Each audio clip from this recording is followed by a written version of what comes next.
Hello, everybody. Thank you for the raid, Falcon Paladin. Welcome to the podcast. Absolutely. Good to be here on a podcast day. Good to give you a raid for the podcast. I was playing Dawn of War, which is a Warhammer game, and we're talking about Warhammer, so I figured it was appropriate, as usual. That makes sense. Story checks out. Certainly does. I saw that you had just killed a bunch of Imperial Guard, wiped I them off the did. map. I defeated the Imperial Guard after Chaos smoked my ass about 4 times in a row. Okay. Don't know what the difference is, man. Like, I attacked not the actual stronghold of Chaos, right? Uh, Just so territory they have, uh, and like they just I don't know. It's like I tried different things, but then they show up with like 4 defilers and like a ton of Chaos Space Marines, and I'm like, well, I've got some warriors here, and I've got a Necron Lord, but and then I die.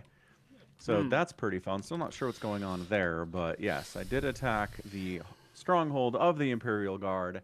Took out like 4 different Bane Blades, forced them to destroy the Titan weapon that they have from the first Dawn of War base game, which they still haven't apparently gotten the Titan working, just its gun, which is weird. And we won. So that was interesting and very fun. well done. Well done. Yeah. I'm just the Imperial Guard is like, we need this Titan weapon. We need the Titan, right? There's a Titan buried here, and it's like, okay, great. They get the Titan, and they're like, sweet. And oh, all we can do is fire the gun. It's like, how? What? How long is it going to take you to make this thing operational? I guess maybe it's a big project, right? And it's going to Oh, take them centuries to figure it out. But like, okay. I assume from what I saw, the Titan is buried and like the gun's visible, but Hmm. like it's an Imperial Guard detachment here. They have shovels, right? It's gonna take forever with just shovels. Yeah, that's true. Like, Yeah, I just figured the Imperium in general would send some kind of giant excavation crew to like expedite the process, no, but they're too slow to do that in any I meaningful time. guess. Yeah. Yeah. I mean, I'm happy I didn't have to fight a Titan because I'm not sure how I would have done that with my Necron army, but maybe it wouldn't have been too bad. Maybe just, a few tanks and it goes down. Maybe. Maybe. Maybe. So yeah, it's been fun. I do again, I said this I think last week, but I really enjoy the risk map aspect they added to the second expansion. Just I wish StarCraft had it. I wish it was like you're on this planet, you need to conquer this area, here are where the enemies are. They might try to take something you've already conquered. You got to go back and defend it. Like it just gives a sense of you're actually on a planet as opposed to just kind of disconnected missions. You kill some dudes, you move to another place. Where are you? I don't know, man. Somewhere or in the same planet, probably. You know, So, um, did yeah, you just a sense of place. did you ever play Star Wars Battlefront on like the PlayStation 2? No, Okay, so they had a did they do that? PvP mode or a PvE mode called Conquest where the galaxy was spread out like that and you could take and hold planets or systems and they would give you bonuses. So like if you had Naboo, you got extra Bacta tanks, which means all your characters and NPC soldiers slowly regenerated health during combat. Yeah, But you could play it PvP and like against another player in the room to try and take over the galaxy as like the Republic or play the Sith or whatever, right? Um, it very similar to like having a risk map. It was a lot of fun. I really get what you mean when you say those are fun. yeah. Just it's a sense of place. I just wish every RTS had something like that. That's all. Because like StarCraft 2 campaign, Heart of the Swarm, right? You go to the planet Xeris, and you're there for a while. But like, there's never a sense like you're here on Xeris, and then you go to here on Xeris. It's just like you're just on Xeris. Like, Right. there's no sense of where you are, where you're going, where anything is. It's just blam. You got plopped in the jungle, kill some stuff, get some powers. We'll plop you somewhere else to get some powers. Yeah, yeah. J Talks. I mean, StarCraft 3 is going to be a thing. We've talked about this. Microsoft Activision Blizzard has given the StarCraft license to a mobile game developer. I'm assuming they're going to make a mobile game, and then it will be Probably. hugely popular in Southeast Asia, and it will not sell at all in North America, and we'll be very sad. So, Yeah. but That's maybe they will have a map like that in StarCraft 3, the mobile game for maybe. iPhone and Android. Maybe. So, Yeah. there's a Warhammer game coming out called. Hold on, where's my phone? Because I've got it pre-saved. I can check it on my. Mm. Uh, I can check it on Google Play Store. But it is kind of just a reskin of another game that the developer made. So what's it called? It's called Supremacy, right? And the Uh-huh. developer, which is Stillfront Supremacy, yeah, I guess they did a Supremacy 1914 and a Call of Duty version, and it's Risk, but mobile game, right? There is a developer already Yeah. doing that, which, I mean, StarCraft and Warhammer are pretty similar. You could just pretend. For reasons that we understand, yes, they are very similar. It'll be a mobile game. It'll have its ups and downs, I bet. Yeah, of all the microtransactions in the history of the world, going to be great. Yeah, yeah. Yeah. Yeah. Anywho, that's good. Mm-hmm. Uh-huh, uh-huh. What else is going on? Oh, the Holy War was on Saturday, so BYU and Utah played again, as they are wont to do. Oh, BYU won 24-21. As always, it's like a one-score game. It's always super close and stressful, and I had a heart attack a couple times. okay. Um, Yep. This is but football. yeah, Yeah. this is football. This is American football. College Yes. football And specifically. uh-huh, Mm-hmm. American Yeah. college football. Yes, BYU has a true freshman quarterback. He's an 18-year-old kid. Mm-hmm. And usually young quarterbacks do very poorly against Utah. Their defense is always very well coached. They really take advantage of the fact that younger quarterbacks just don't have a lot of experience and don't have a lot of ways to beat them. So you kind of figure out what they like to do and kind of take it away, right? Mm-hmm. So I was like, I don't know about this, not feeling good about it. But yeah, defense played well enough. Quarterback had a touchdown throw, had a rushing touchdown. It was a close back and forth game, but BYU won in the end. And just the last point is this is the first time BYU has beat Utah 3 times in a row in the Holy War since 1992. Like it was 90, 91, and 92. BYU won 3 in a row. And since then, it's either been maybe 2 in a row for BYU or Utah had a nice like 9 game winning streak in the mid 2010s. That was amazing. But BYU hasn't done this since I was like 10. So Neat. it was nice. It Yeah. was a good thing. Yeah. Oh, good. I'm glad to hear it. I assume you Yeah. had a barbecue with some family and gathered around the TV to watch, or did you go see this game? I did not. One of our brothers went to see it. Hmm. He went. Tickets Mhm. were like $100 starting for like bad seats, like Right. 250 if you wanted a good seat, and I was like, nah. So my mom and one of my brothers, and then my sister and her husband came over to my house. We watched on the projector, so Oh, very nice. had some pizza. It was nice. Hmm. Yeah, Yeah. Cool. Cool. that was my weekend. My weekend was spent in a foreign land. So Was strange. It was New Zealand. They do things so differently to Australia. Boy. hmm. Um, there was what do they do? Literally anything. They say fush instead of fish. Ah, Um, the accents are different. the accents are different. Yeah. Yeah. Very similar to Australian culture. It's great. I could fall asleep in the car to the airport, and I've woke up in the car on the way out of New Zealand airport. I would not have noticed the difference.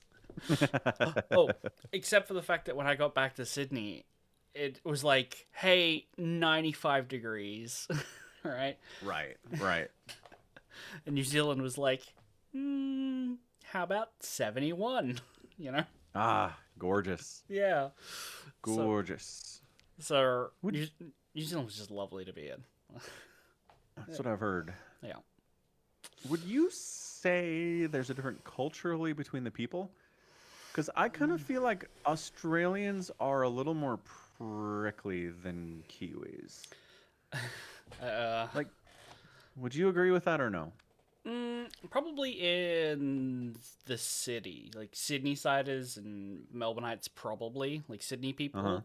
But I immediately left Christchurch, head down a couple hours south to a town called Timaru, which is just full of nice people. Mm-hmm. Mm-hmm. Yeah. So all the people that I met were all just very nice and friendly people. So as a Sydney person, I would say they're nicer than me.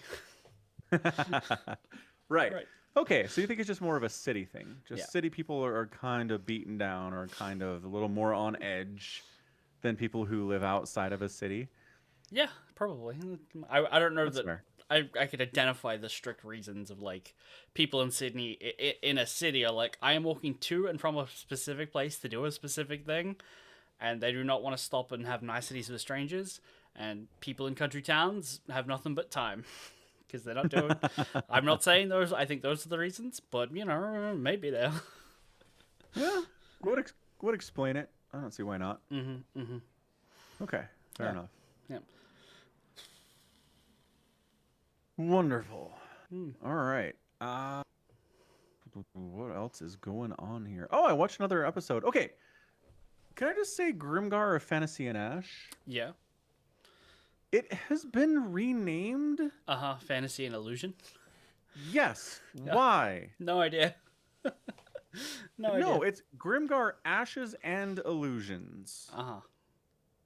Because I went back to Crunchyroll to watch more episodes and I was like, is this like a spin-off? Did I like what is this? And I was like, this can't be the show. It's Fantasy and Ash.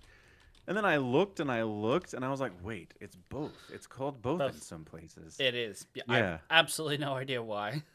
Okay, fair enough. I don't think it needed a rebrand. I don't think know. it did. I don't think it did. No. Yeah. Anyway, so in case you're interested in watching this show, it's probably called Grimgar Ashes and Illusions if you're trying to find out on your streaming service. Uh huh. Yeah. Yeah. Anyway, So annoying. you watched one more episode? I did. I watched one more episode. Okay, where'd this one end off? So I remember. The Warlock kid's being pervy, and I was like, Oh. yes, anime, of course. He's a dark knight. A very much like the difference between an Australian and New Zealand. Huge difference.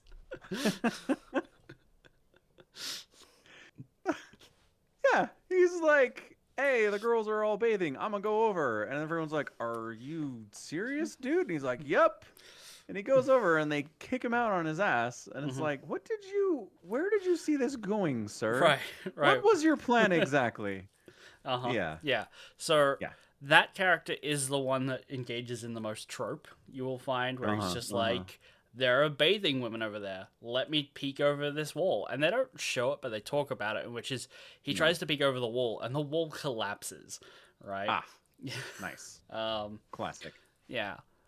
So it does not go well for him, and he is chastised, and it's kind of like on the one hand, it's just trope, in that, like, horny character is horny, but the girls do treat it seriously, and they do, I think in either this episode or the next one, they are very standoffish with him, right? Like, they don't just like, oh, well, boys will be boy. No, they're like, we don't trust you. When they're going on, like, to try to kill their one goblin for the day, they're like in different tents when it starts raining. They're like, no, the girls are over here, the boys are over there. So while it is doing trope, I think it's doing it well. Yeah, no, that's good. It's Yeah. a good, because you can do the trope, but how your characters respond to it can make a big difference for sure. Yeah. Yeah. So yeah, the episode is like they kill a goblin. It's hard. It takes them 25 minutes. They think they've killed it, but they haven't, and it starts running off. Awesome, guys. Like, you are so bad at this. Yeah. It was amazing. I was like, chop off its head. Like, can we just... You have a huge sword.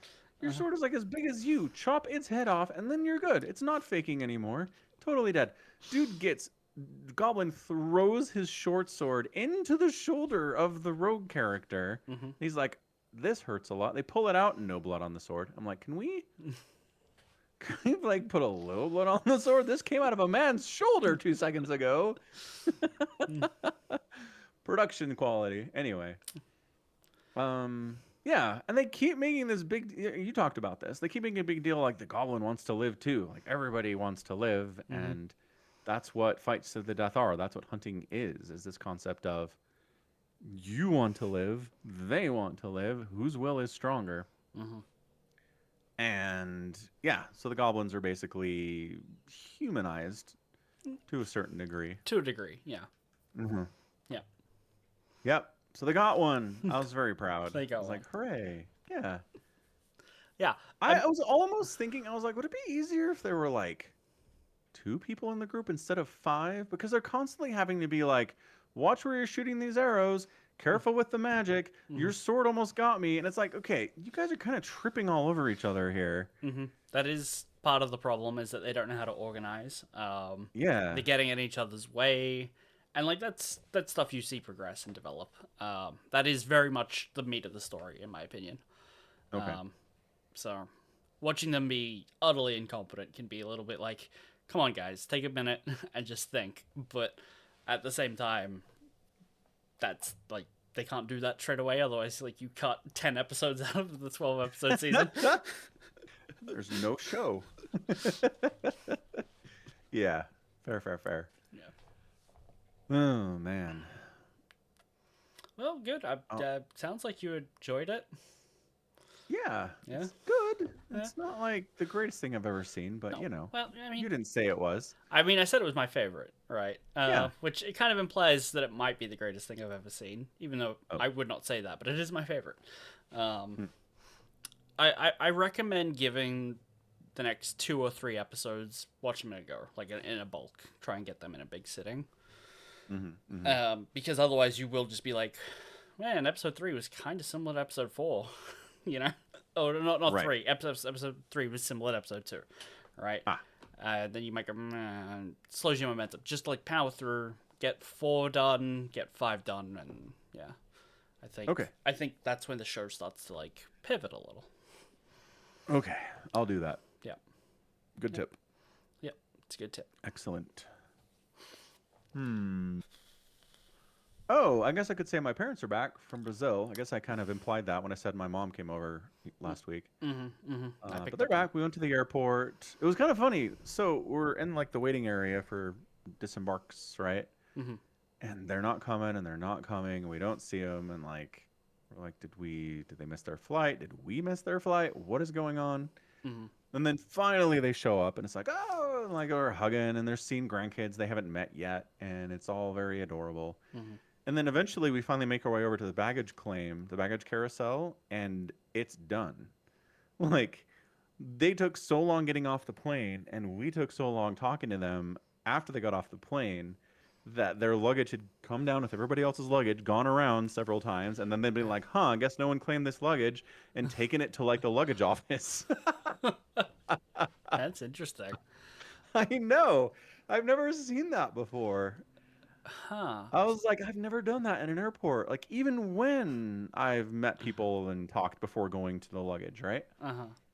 Yeah. So we're standing in the thing. We're waiting for it to, to start. We're like, man, nobody else is waiting for their luggage. This is weird. Mm-hmm. Then finally, someone goes and checks with the office, like, hey, so about this? It's like, oh, that's you. Yeah, we've got your luggage over here. I was like, oh, okay, good. So that's interesting because on our way back we landed in Sydney. We got off the plane. We walked through all the duty free stores that they sit there, being like, we found a $41,000 bottle of whiskey, right? Just $41,000. Good grief. and shockingly, they wouldn't let us have a taste. Like there was no free samples. The guy at How the store rude. did have a laugh when we asked, because they were offering free samples of all the stuff that's much cheaper. But Uh-huh. anyway, we go through customs, we fill out like our sheets, we get our bags, and then we have to go through customs again to like if we declare or to scan it again. And then after that, that's where people can meet you. Like visitors can't get in before we've picked up our bags. Mm. So it's different in Utah or America in general, I guess, where you can just like wander in and claim someone's bag if you wanted to. Yep, sure can. Okay, cool. Yeah, they really care about putting bags onto the plane, but as far as who picks them up afterwards, they don't care. Yeah. Fair enough. Uh, Yeah, I just the classic messages over the loudspeaker, like if somebody approaches you and is like, "Hey, can you take my bag on the plane?" Do not do it and tell someone in authority. Like right. that is how you are a terrorist. We, Do not do that. we Yeah. definitely have rules here that are like, if your bag's on the plane, you have to be on the plane, right? Yeah. For obvious reasons. You know. Yeah. Um, but yeah, like Yeah, but as it's. far as picking up in Salt Lake, they're Yeah. like, "Meh, it's fine." But you guys don't have to like declare anything that you bring in. Like, what if you're bringing in plants and foods and contaminated materials Oh, and stuff? they had a layover in Miami. So Oh, okay. that's where they came into the States and that's where they declared and that's where they had their stuff checked out. Oh, okay. They didn't just like keep that. I suppose they swapped planes, but yeah, Mhm. yeah, fair enough. Yeah. So yeah. But yeah, if you're coming into Salt Lake from out of the country, then you have to do all that custom stuff. So Would you be able to get in to see them before they do that? Do you think? I don't think so. Okay. I mean, Yeah, I don't know. I've never gone to pick up someone from a domestic flight and not just been like, "We'll meet you out in the car park," you know? Yeah. Yeah, I don't know. Maybe I can find out one day, but I do not know. I haven't done it before. So, Yeah, no, hmm. Hmm. fair Hmm. enough. So yeah, I've spent the weekend mostly disconnected from the internet. Obviously, I had mobile roaming and I was able to look at some stuff. But did I miss anything? Anything big? StarCraft patches? You No King's federal government protests? is on federal government's on day 20 of its shutdown. Cool. There was a No Kings protest on Saturday that the reports are up to 7 million Americans participated in different cities across the country, which is a new record, I believe. So that was interesting. That's cool. Uh-huh. And that's I mean, that's also the only thing that came of it.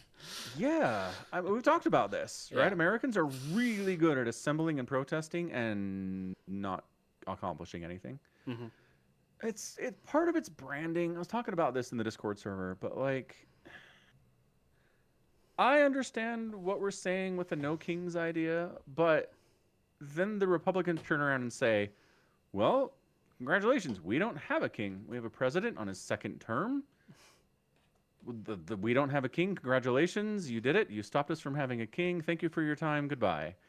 Like, at no point do they see this as a protest against anything Trump is doing Right. because there's no specificity to it. There's nothing like, we don't like this or stop doing this. Or if it was a specific protest against what ICE was doing, I'd be like, Mm. okay, Hmm. this is something I can understand. But Hmm. like, the messaging is so off.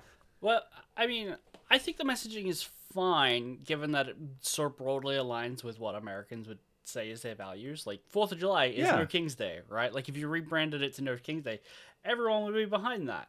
And so right. I see people on the right hand going, "What are you talking about? We don't have any kings." I kind of look at it and go, like, "Yeah, so why can't you get behind this?"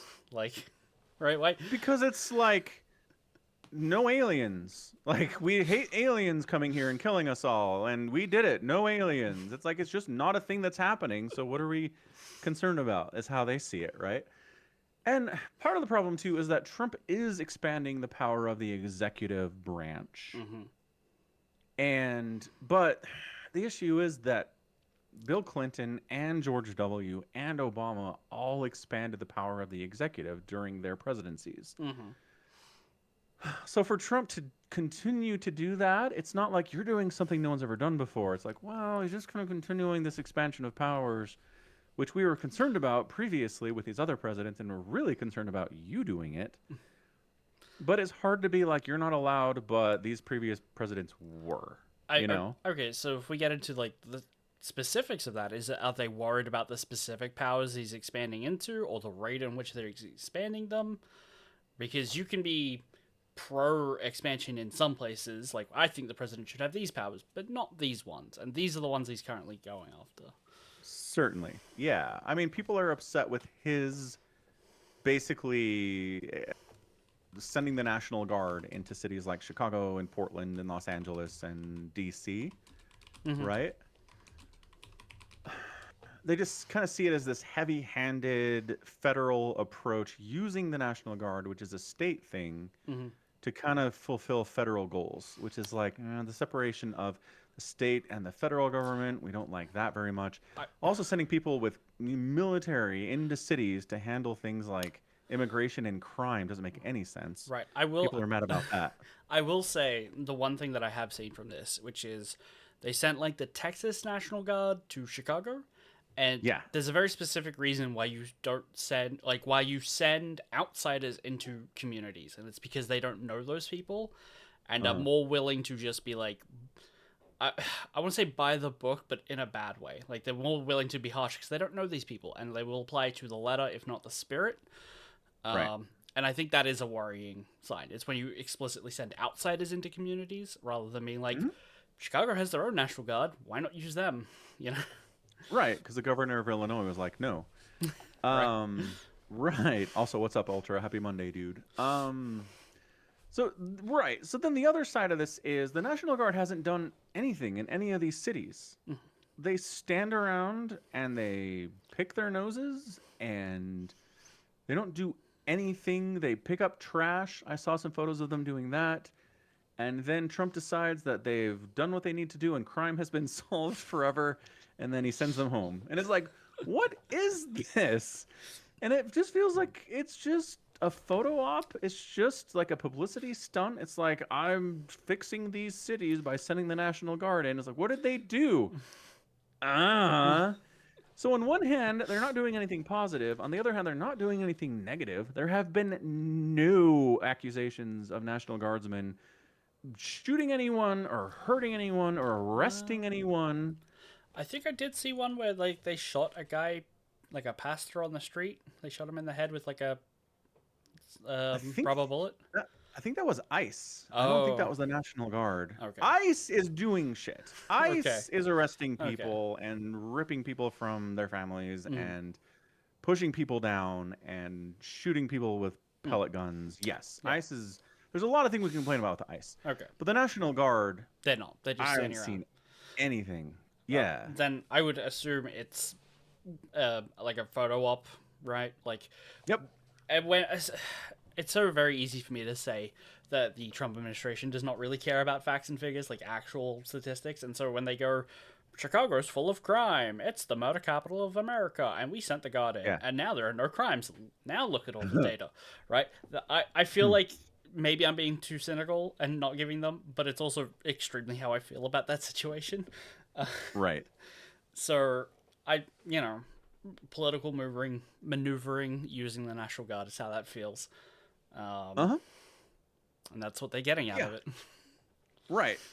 So again, back to the no kings thing. I just think a more specific thing would be like, we don't like what ICE is doing. Get out of our communities. You're abusing your power. I think that'd be a more specific thing. But again, maybe you don't get as many people behind you as a no kings messaging, which again, more Americans are more likely to be like, yeah, kings are garbage. We hate kings. We're Americans, right? Yeah. Yeah. I don't know. I mean, I saw somebody post that, like, on Reddit, that the No Kings is intended to prevent Trump from trying to stay in office for a third term. I But mean, I don't. it's How? it's laying the groundwork for 3 years and 6 months. You know. Yeah. Which- Like, I guess we have a protest every 6 months and just be like, hey, just remember, leave office after your second term, like you're legally supposed to do. I don't know. Yeah, I don't know. I did see don't one ICE protest that I thought was really funny. It was in Oregon, Portland, Where- yeah. Portland, where they had a naked bicycle ride past ICE facilities. Yeah.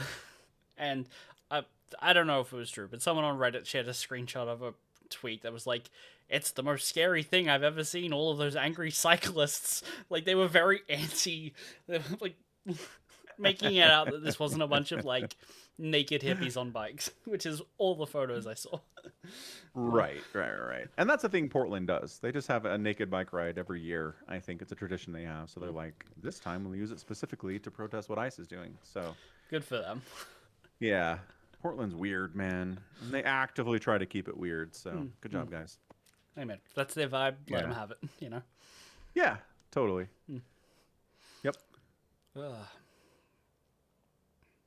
Yeah, so that happened. There with the government shutdown. Mm-hmm.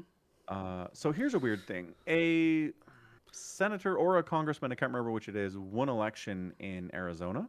Okay. A Democrat took a Republican seat. So what I'm hearing is that actually means there will be enough votes to release the entirety of the Epstein files, Oh, interesting. but Mike Johnson, the Speaker of the House, a Republican, won't confirm this person because the government is shut down. He Okay. says, Okay. right? But to be clear, it is a thing he could just do if he wanted to. From what I understand, yes. Okay. Yep. But what he's saying is the federal government is shut down. We're not doing anything like that. Once Ooh, this is all cleaned up, we'll put this person in office. I should ask, why is the government shut down? Like, what caused this? They I can't don't. agree on the budget. That's what Okay. it always is. Okay. Yeah, Uh. they're looking at the 2026 fiscal year and the budget and deciding what we want to spend money on. Mhm. And they disagree immensely on some certain points, and they just kind of walked away. So Okay. I did see on r slash a boring dystopia, which is that the White House gov website or whatever just says Democrats have shut down the government 19 hours 16 hours 19 days 16 hours yeah, 54 minutes. So they're very specifically willing to blame the other side and not a we have to agree on a thing to do a thing. It's just no they them. Um right. And which then I, exactly, and then Reddit is all about the Republicans are shutting the government down. Democrats didn't do anything wrong. yeah. And it's like, okay, so both of you are wrong about this. It's all about compromise and coming together. Both sides Mhm. need to agree on something for Mhm. once. Yeah, Mhm. The thing that super fun. I really like about a boring dystopia as a subreddit, which is like that when I saw it, it had 7 comments. Like the number of people there who were like, "Let's talk about why this is Republicans," is functionally no one. Right? Yeah, I just get the thing that they're mad about, and I get to go, "Oh, that's kind of interesting," and then move on yeah. with my life. I mean, don't really have to read the comments on most subreddits anyway, It's true. because a True. lot of subreddits have done a good job banning people who have different ideas from what's going on inside the subreddit. So it just Mm. turns into everybody shaking each other's hand and saying, "Yes, of course, I agree with you. You agree with me? Wonderful. How about you, stranger? Oh, you agree with me too? Amazing how that works." Does anyone have any dissenting ideas? No, because anyone who had a dissenting idea got banned 6 months ago. Mm. Sucks. Yeah, I mean, I feel like the people who get banned a lot from places tend to be the same people to have like 12 sock puppets who go back in there and start fights every chance that they get. I Um, guess, but no, no. I Well, mean, you my point is, I'm surprised we don't see it more, right? yeah. So you're just saying an account that hasn't been banned yet, stirring up trouble. Mm. They're Ju- pretty on top of it a I- lot of the time, depending how big the sub is. yeah, it's just it's wild that all of Reddit is a high control group, you know, and they're just like self-policing like that. A lot of them are. There are some subreddits that are more about free speech and more willing to allow actual discussion of ideas and disagreements to happen. Sure. And they'll ban people who are, personally attacking or doxing or things like that. But they'll allow disagreements. Mm. But like some subreddits are very openly like, you posted in this other subreddit about something we don't like, you're banned here. Oh, really? Uh-huh. You posted in the Donald once, you're never posting here. It's like, like, and some people are like, I got banned because I was in there arguing with the Trump supporters about how stupid they were. But all the mods over here cared about is that I posted in the Donald, Mm. and now I can't post here ever again. And it's like, okay, that is some heavy-handed, sweeping garbage moderation, you guys. Right. Yeah. Free speech. Free speech. Technically doesn't apply to Reddit, but imagine if it could. It does not. Imagine That if. is true.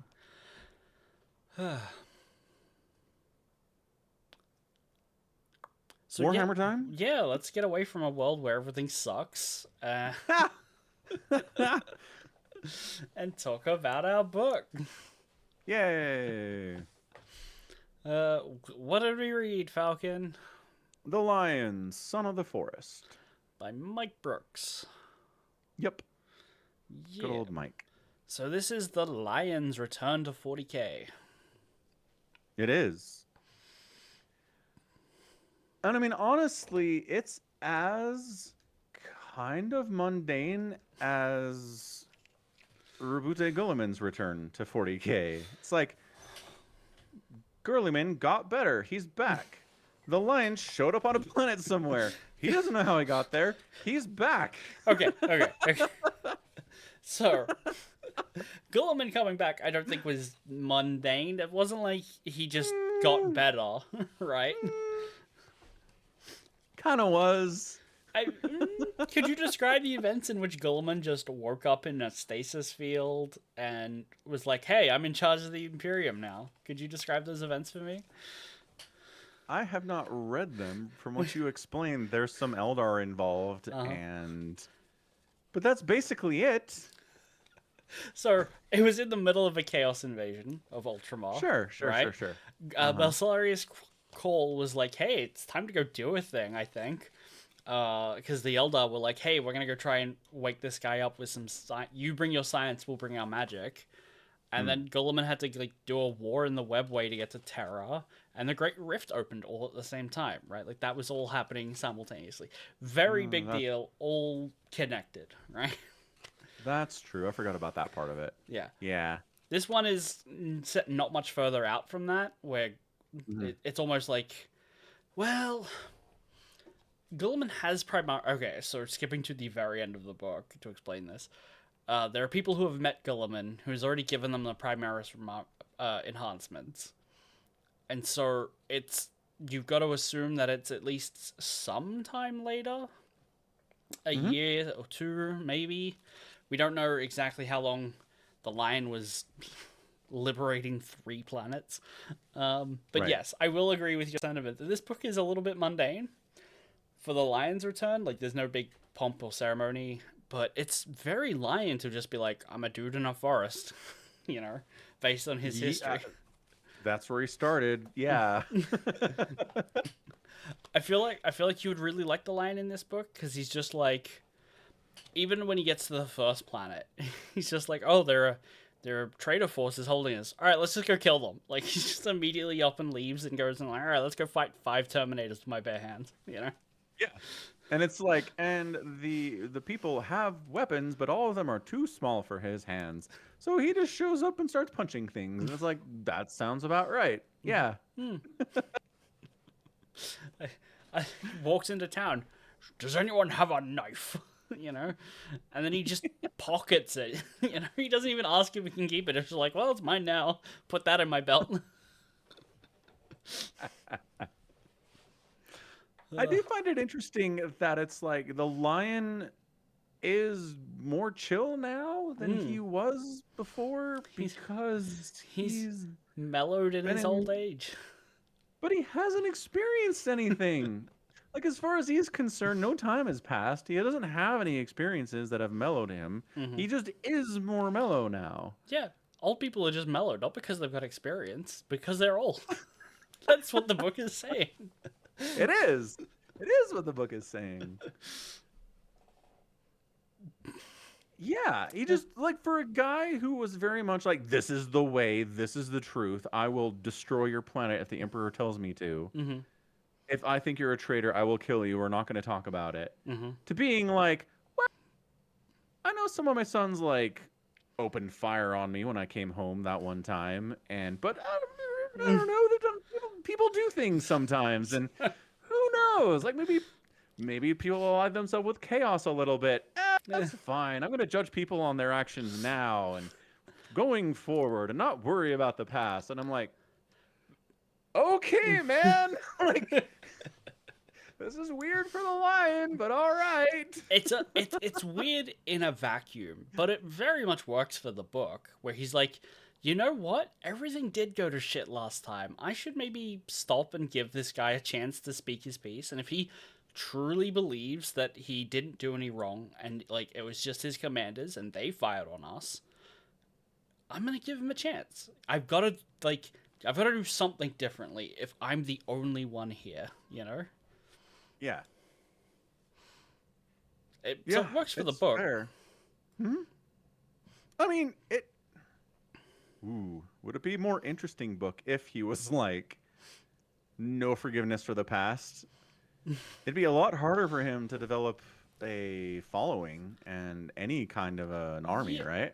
yeah, but I think that would put him too in a line with the regular Dark Angels. Like they keep talking about them, how like, oh, the regular Dark Angels, if they even hear a whiff of the Fallen, they'll come and torture everyone on a planet to get the information. They'll torture us and kill us too. Um, Right. hey, get out of there, stupid cat. Um,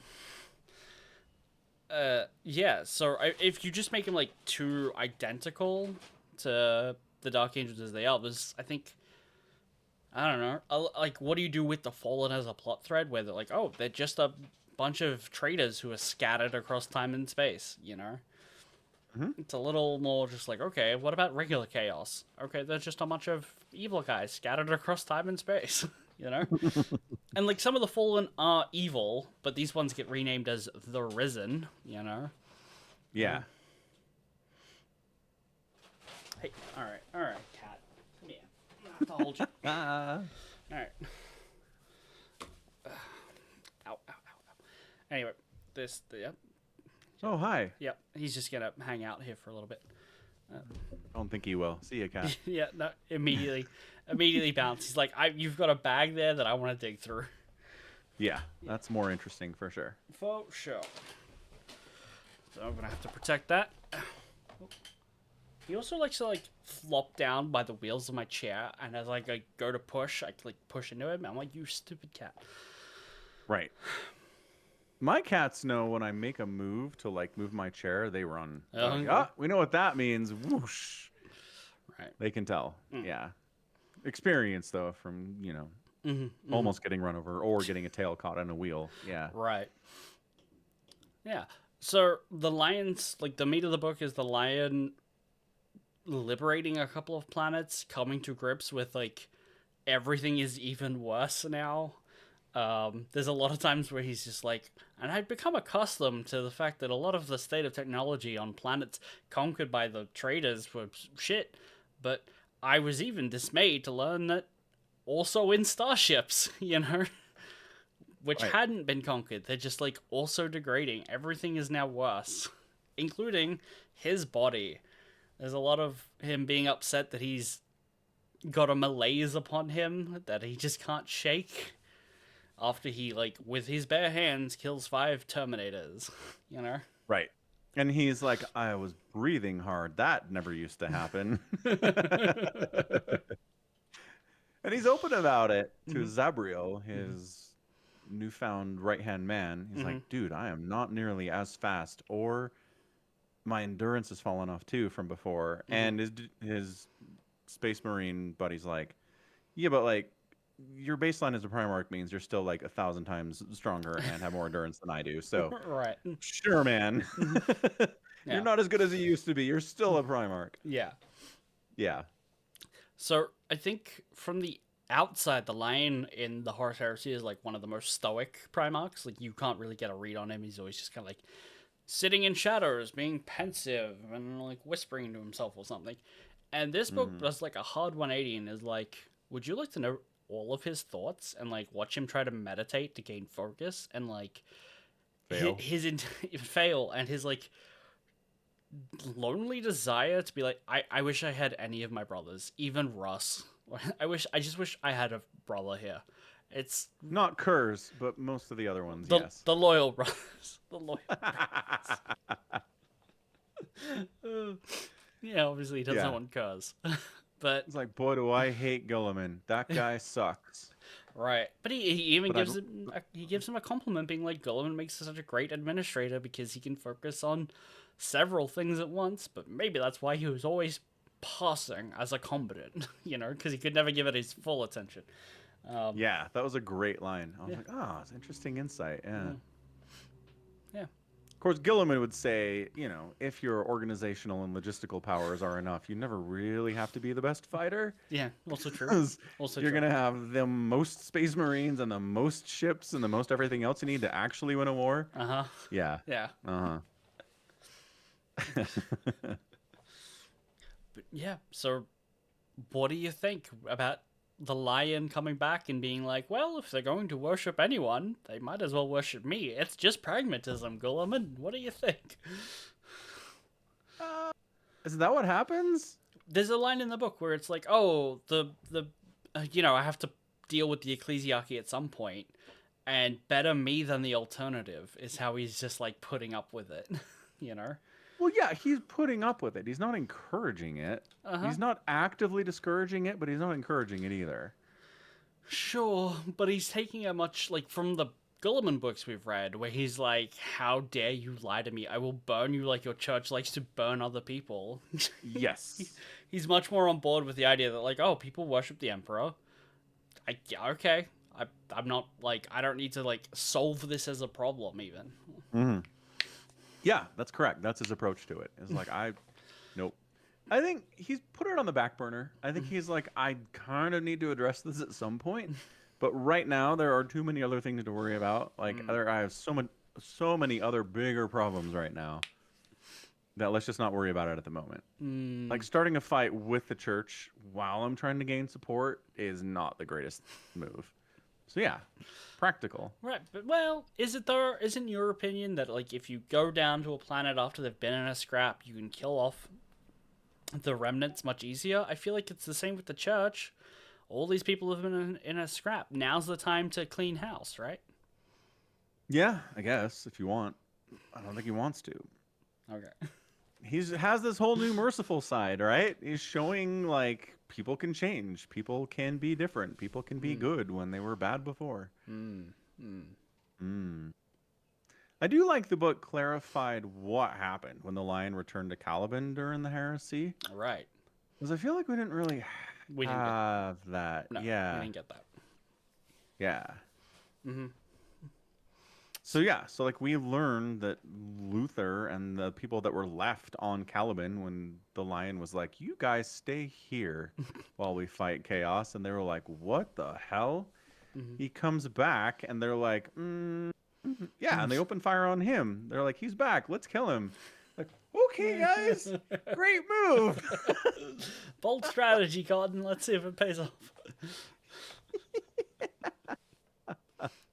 uh, Yeah, so that was tough because a lot of the sons of the forest were like, they thought that the lion had fired on them. They thought that he came back to kill them all. They didn't understand why necessarily, but they were like, he came back to kill us because he lands and he starts massacring everybody Yeah, because he got fired on first. right. They're like, oh, he's coming to kill us because he's down here killing us. That's pretty logical conclusion, right? And Yeah, dude. some of them have a very like realistic take on it, where it's like we don't know if he had turned traitor and was just coming back to kill maybe a loyal band, or if he was coming back to use this to then take over what's left of the Imperium.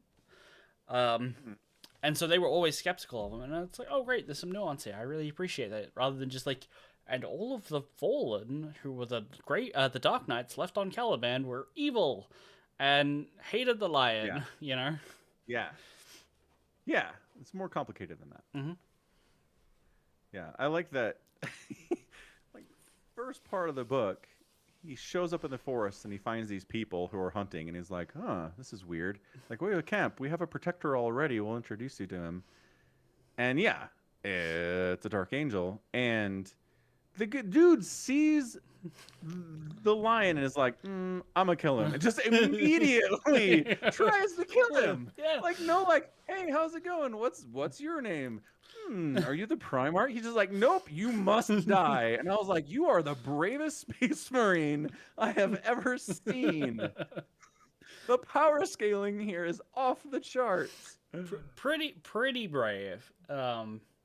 But he also only had 2 bolt pistols, which is a quirk that I love from the Horus Heresy, which is like, oh, the Legion's destroyer cadres, they were wielders of the most dangerous and forbidden weapons, like radiation weapons and phosphex weapons and other esoteric weapons of mass destruction. And their equipment, 2 bolt pistols. They had 2 guns. Uh-huh. Well, and I did appreciate that Zamriel later was like, okay, look, man. In that instant, I decided either one, you were some trick from the warp, from chaos. You were some demon making yourself to appear like the lion. Or you were him and you're coming back to kill me. And I was like, so either way, I figured I know might where as this well is defend going. myself. Yeah. Yeah. Lion's like, what's So the point? good. Yeah. He's like, excellent argument. Just thought that was a great part. Yeah. Uh, I really like Zabriel Yep. because he's also old and chill. He's mellowed in his old age, but he has the experience to back it up. yeah, certainly. Knows what he's doing. Space Marine been around that long is pretty good at their job, certainly. Damn. Well, and he also says, like, he's just kind of been alone in the galaxy this whole time. Like, sometimes he would hang out with other of the Fallen and just try to have someone to talk to. But that never worked out, and he just ends up alone protecting these random people in the forest. And tough way to live, man. Yeah. Yeah.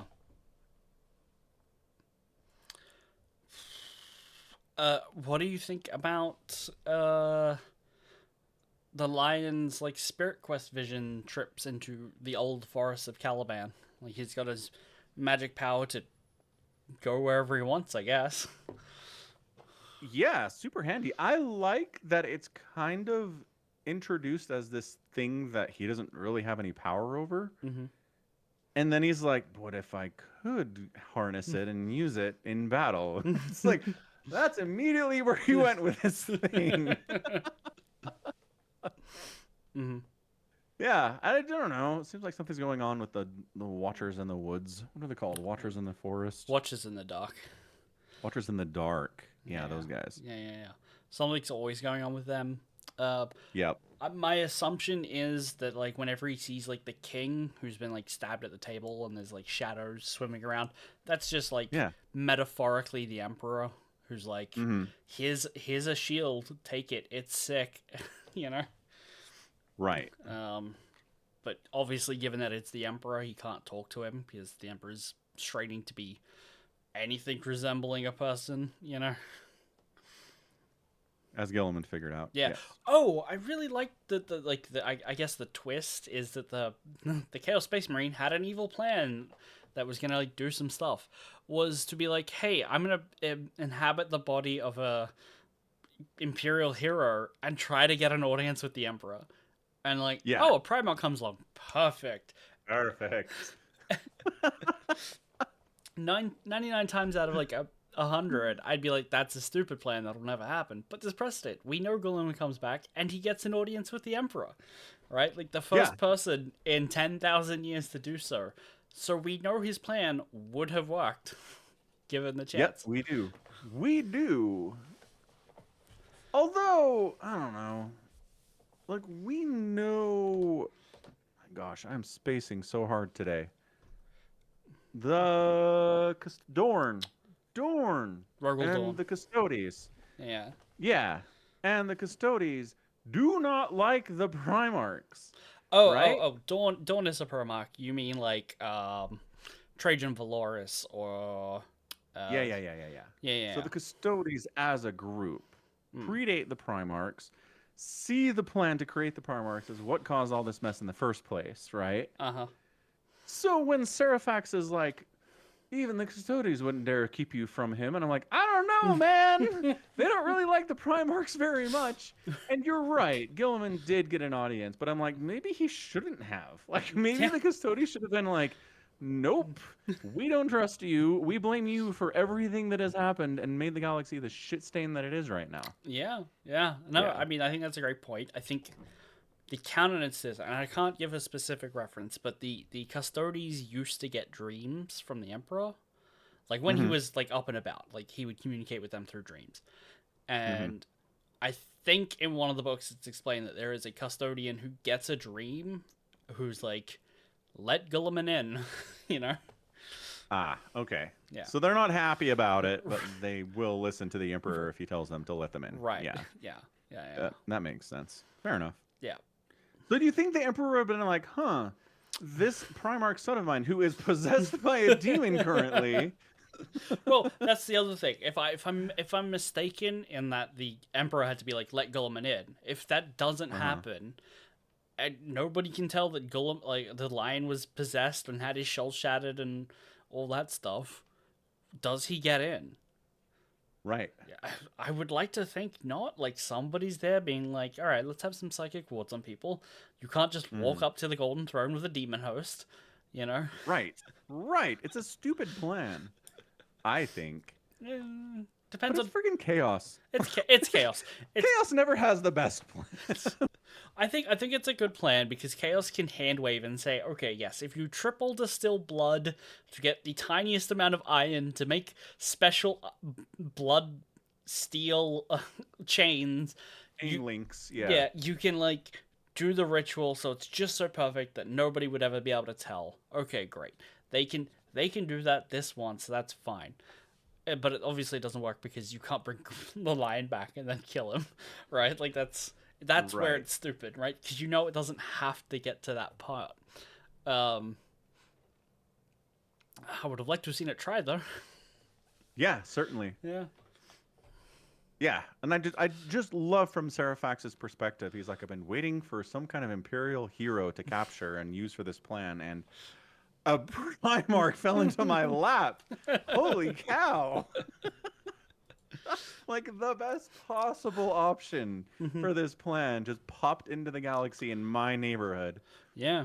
Very funny. I would love to know what his plan was if the lion wasn't here, because Yeah. he's gone around and there's like a small system of planets that he has essentially butchered. There are no heroes there. He's looked. He's tried to find them. Yeah. But as we find out, if you just put out a warp call being like, hey, the lion's here, rally to my banner, you will get Dante, the chapter master of the Blood Angels, to show up. That's a great point. Serafax should have thought of that years ago.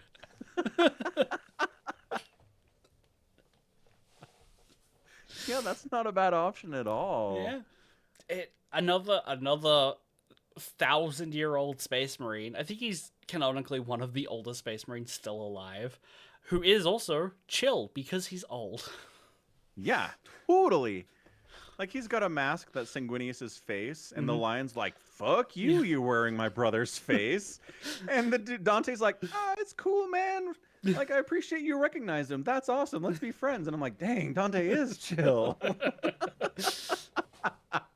So, so the meme canon around Dante is that he is so old he just wants to die, but kills everything that he fights. Like he's so badass as a space marine, nothing can kill him. But he just wants to die. Yeah, Um, I think I've seen some grimdark posts about Dante. right. Yeah. So that's the context for those. Um, Mm-hmm. yeah, I mean, I really liked the shadows in the warp that the lion had to fight. That were like, I'm gonna take on an aspect of your brother and bully you for a little bit. And the Yeah. first one's Russ, and he's like, oh my god, maybe Russ is alive. Even Russ, I will so take Russ with his feral grin. I know how. And then it's like, oh, now it's shifted into Horus. Fuck, it's there goes my hopes of having a brother. Oh, I know Horus is dead, so yeah, this is the trick. yeah, Yeah. yeah. And it's like it just outlays his his doubts, his fears about like having to compare himself to Horus. So like if Jaggers Icon is like, if you were a little faster, maybe the Emperor wouldn't have died, right? Right. All of this stuff that he's feeling but will never ever say to another human being. You have to give that to the reader somehow, and I think it does it really well. In a dream sequence fight with maybe no consequences, like what happens if he loses there? Yeah. He gets stabbed real good. It doesn't seem to matter. Right. So, yeah. Right. And then we get Dante being like, "Well, I've easily recognized you as a Primarch, if a little old. because I've seen another Primarch. And the Lion's like, wait, what? Who? Yeah. Who? And it's like, Yeah. well, Gulliman, you know? He's like, Yep. so I really like this book for that ending specifically, where it's like, Gulliman's back. And it's like, oh, is the Lion happy that he has a brother? Or is he upset that the one guy left in charge of the Imperium was the one guy who successfully tried to create a second Imperium? You know? Which he's still very mad about. Right. He recognizes that the sentiment was like Gulliman's heart was in the right place, even if it was misguided, right? Like he's like, Yeah. yeah, I get it. But this time, is he gonna go there and be like, Gulliman's crowned himself regent of the Imperium? Like last time he had Sanguinius to do that. And he doesn't have Sanguinius now. So he took it for himself. Sadly. Right. I think it, like, those books in the Horus Heresy can be a little bit of a slog because it's a bit of like, well, could we get to the Terra? Like, I want to see like the actual story play out. This gives them great context of like, the Lion's back. Oh, it's a rehash of things that happened 10,000 years ago. He's got a lot to deal with. You know? Yes. Well, I thought it was a little fast. It's like the Lion kind of accepts that he's cut off from the rest of the Imperium. He's doing his best out here. He's worried that his best isn't good enough, and that even if he tries to kind of establish a sense of order in the Imperium on this side of the galaxy, that he's just gonna lose. Like he will be defeated. And then, like as soon as he kind of comes to terms with that, it's like, ta-da! Actually, you can go back and everything's fine. And I'm like, oh, like maybe like. Okay, so it doesn't explicitly say that he can go back to the other side. Like, he's on the wrong side of the Great Rift as Gulliman, right? So Gulliman, it's kind of been retconned or maybe just explained weirdly to a bunch of people, but Gulliman's Indominus Crusade launches and gets to Baal with the Blood Angels, Baal being their planet. Being like, here's the Primaris reinforcements. I'm going to name you, Dante, as Lord Regent of Imperial Nihilus. So effectively, Dante is in charge of all the Dark Imperium stuff, and Gulliman's on the other side. And crossing over is really hard. There's a couple places where you can do it, like the Nachman Gauntlet and all this. But the Lion knows Gulliman's out there. He does not necessarily have the resources yet to go and find him. Right? He just knows he's out there doing a thing. Right. Fair enough. And he was worried that, like, oh, what happens when 60 Space Marines board my ship, declare me to be a, you know, an apparition or an imposter, claiming to be a dead Primarch? I don't have the Space Marines to stop them myself, right? Like, he's very, very worried that that's what the Blood Angels are about to do, because 60 Space Marines is not a small force in modern 40k, right? Of Space Marines. Right. So he is, like, he has that worry, and is relieved of that, more or less. Like, I imagine the weight of Blood Angels being on your side probably will smooth over a lot of chapters. Not all of them. Definitely. I think there are some that are just definitely going to be like, fuck you, buddy. Primarch's not real. Right. And we've seen that in Spears of the Emperor with Amadeus goes across and he's like, Gulliman wants to know what's up. And they're like, yeah, we're stealing your ship. Welcome to the fight against traitors. We're losing. But all of the Space Marines there are like, Primarch's not real. What the fuck you on about? You know? Right. It's been a really long time. Yeah. Yeah. This guy's on the same side of the rift as them. He could be over there and be like, hi, I'm a Primarch. And they're like, no, you're a warp apparition. Die. You know? Mm-hmm. Easy. I hope we get some books like that. But also, it'd probably be like, well, this one group of Dark Angels went to go and spread the good word. And not the Lion had to fight them, you know? Because the Lion being there in person is very compelling proof. I'd imagine so, yeah. Yeah. Seems doable. Seems doable. Anyway, that's more my hope for future books.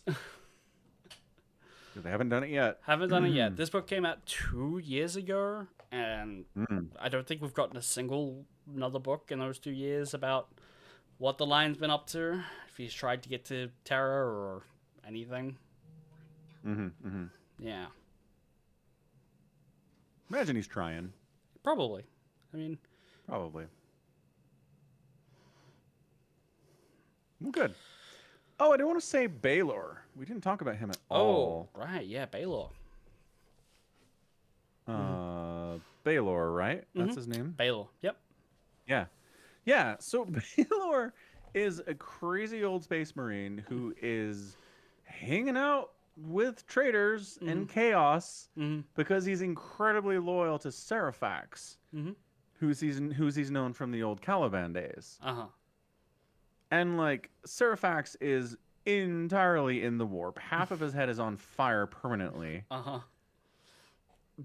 Baylor has to hang out with beastmen and like Blood all these people that he hates. world eaters. Yeah. Yeah. And he's just like, the warp's not for me. Chaos isn't for me. I'm just here because of Seraphax. I'm really loyal to him. Mm-hmm. This really sucks. But Seraphax says he has a plan to make things better, and I believe him. Mm-hmm. It's a really interesting character for someone who's like been hanging out with Chaos for thousands of years and is just like completely not taken with it. He kind of hates it. Mm. It's weird. That's all. It's a bit weird, but I think it's a continuation of like how the Dark Angels operated on Caliban, where it's like Luther's seems pretty steeped in the warp, guys. He's got like glowing green runes down his face, and his eyes are doing weird shit, and everyone's just like, "Yeah, but he's our commander. What do you want us to do?" You know? Right. Fair enough. According to the Lexicanum, Baylor actually has a codex entry in the 6th edition of Warhammer 40k from 2013, where he discovered the STC for the Nephilim jet fighter, which is just like an aerial ship that the Dark Angels use. Cool. Yep. Good job, Baylor. Yeah. So Crushing it. pulling in a character that got like a random mention in a codex somewhere, and put I him in do the like story. too that he spends thousands of years being entirely loyal to Seraphax, and then the lion shows up, and there's a fight, and the lion like is willing to sacrifice his life for his sons, and Seraphax is kind of like, ends justify the means. Like I don't care if everybody dies as long as I get what I want. And then he's like, I guess I didn't know Seraphax as well as I thought I did, and you're a different man, the lion. I will hereby switch sides now. And I'm like, okay. I mean, kind of an abrupt team switch there, guy. Kind of, but Seraphax's plan was to kill the Emperor so he could be reborn. Right? That's his thing. And so, from Baylor's perspective, he thought that he was always on the Emperor's side, and now he's got like a higher authority being like, "Oh no, that's not killing. Maybe killing the Emperor is a bad idea." You know, which Space Marines can be blunt and to the point, and this is a little extreme, but I get it. I like it. You know, where it's just like, "Oh, my commanding officer is maybe doing some warp shit." And that's okay because on Caliban, my commanding officer was doing some warp shit. Oh, now his commanding officer is here, and he's not doing warp shit. Should I reconsider the warp shit? And in his defense, he doesn't go, "Forgive me of my sins, father." He's like, "Well, I'm kind of bound with a cursed blade. Could you just kill me?" And the lion's like, "Yeah." Absolutely. Yes. And then Baylor dies. The end. And Baylor dies. The end. I don't know. It kind of felt like a sitcom to me, right? It's like me and my wacky shipmates. Like I'm a normal guy, but everybody else is weird. We don't have Astropaths anymore. The captain of the ship is somehow bound and entwined to the ship entirely. Can't leave. Like there's this Terminator who wants to kill me. I could kill him, but my boss won't let me. Like, it's just. He's like, "Oh, how do we navigate the warp? We've got a bound demon in the engine area," you know. Exactly. And he has the perspective that's like, this is weird shit. But everybody else is like, this is just how we roll. He's the only one who is like, has a normal person perspective, which I just thought was very funny. I think he has a noble person perspective on it, but I think maybe what we're getting out of this is that he's just very codependent. He's like, I Mm. need my knight commander. I'm still gonna use his old title because I need to cling to that stability. If this is Mm-hmm. right, everything is okay. It doesn't matter if we're flaying people to get a 5% speed increase on our ship or whatever. It's fine. Everything is okay. He's a lost Yeah. little brother of the lion, and he's sad but kind of funny. Yeah. Yeah. Codependent. I like that. Yeah. That makes a lot of sense. Now they're both dead. Now they're both dead. Anyway, Lion's back. He looks old. Mm-hmm. So Gilliman doesn't look old, right? Because he was No, in stasis. he was in stasis. Yeah. Oh, that's funny. The Lion's gonna be so pissed about that. He's gonna be like, "Hey, what the hell? Why do you look like you did back during the heresy?" He's gonna then he's gonna see the lion have to lay down on the floor to sleep and go, "You can sleep? How are you doing that?"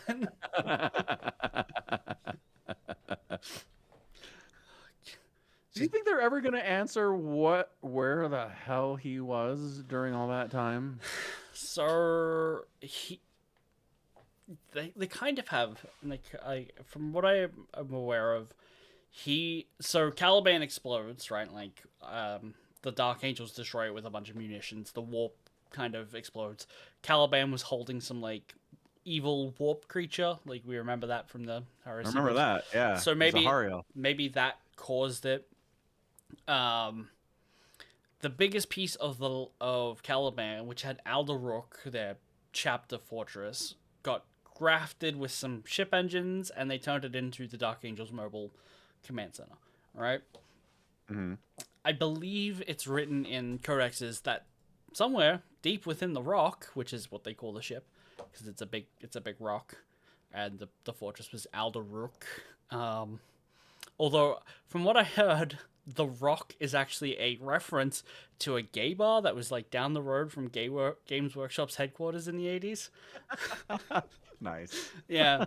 Um, so that's where the name comes from. But somewhere within a hidden room, the lion is sleeping after being maybe wounded or maybe like put to sleep with a spell by Luther. Like he killed Luther and was like so grief stricken he had to be put to sleep or something.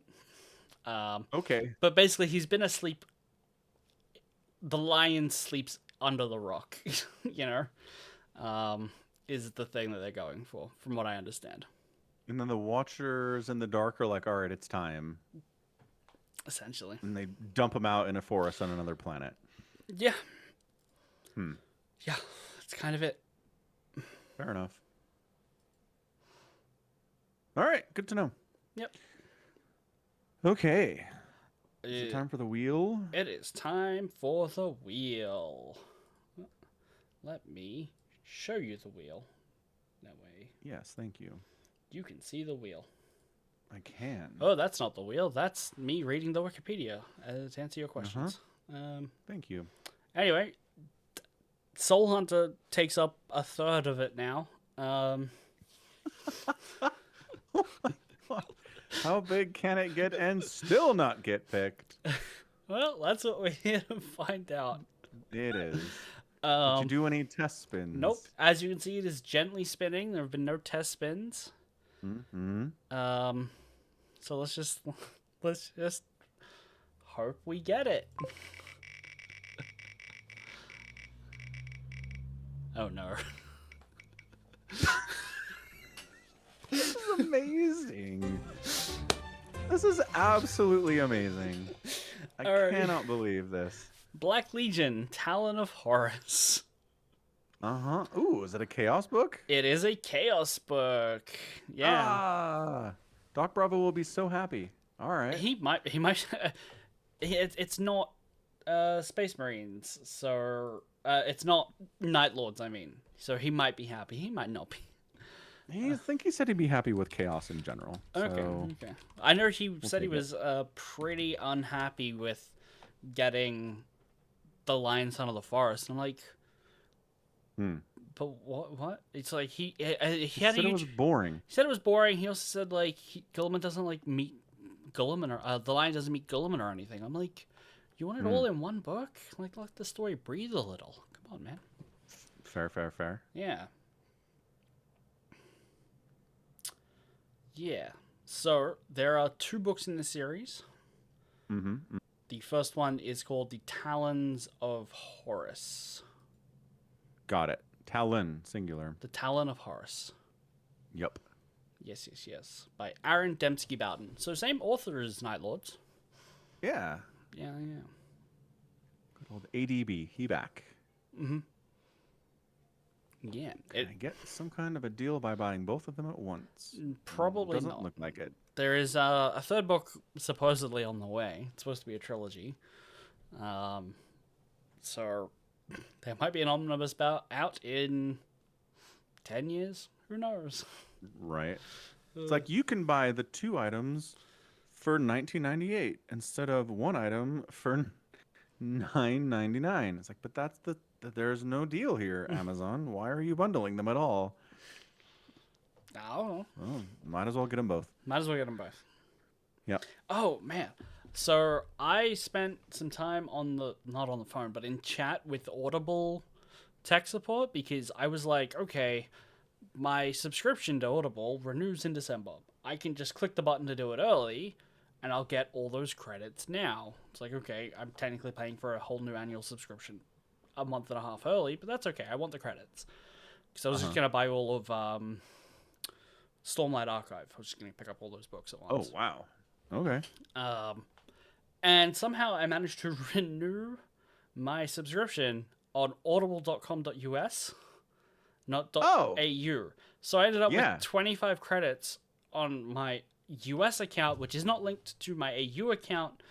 So I had to be like, can you refund this or just transfer the credit? Like, yes, we can do that. Okay, good. Amazon's usually pretty good at that kind of thing. They were pretty good. Yeah. Yeah. But yeah, that was fun. Got to be careful where your URL ends when you're buying things online, it turns out. Turns out. Yeah.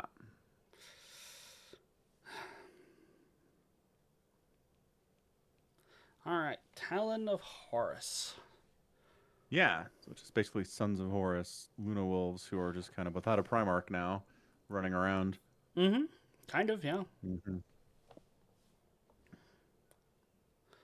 I like that I can search for it in my audio library, and it's like, I don't know what you're talking about. I'm like, I own this book already. I've read it. It's good. Like, just... No, okay, I will scroll through the list until I recognize the artwork. If that's what you want me to do, I'll do it. Mm-hmm. Anyway, I guess that's it. It is. What am I hearing? Where?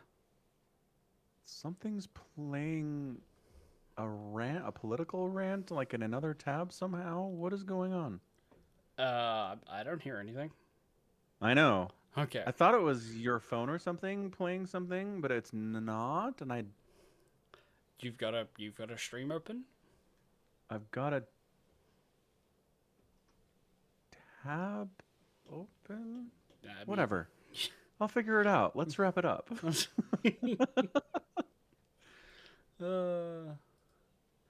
Yeah, let's wrap it up.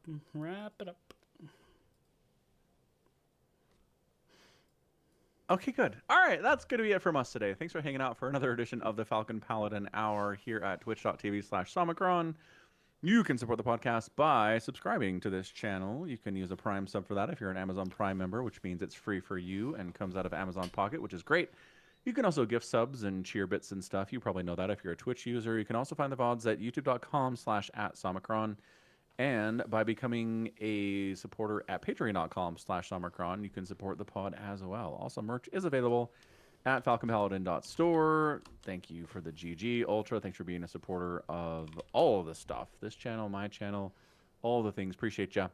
We'll be back next week talking about the Sons of Horus, Talon of Horus in particular. Mm-hmm. Yep, there it is. Yep. And until then, stay safe and healthy, and you take care of yourself. Goodbye.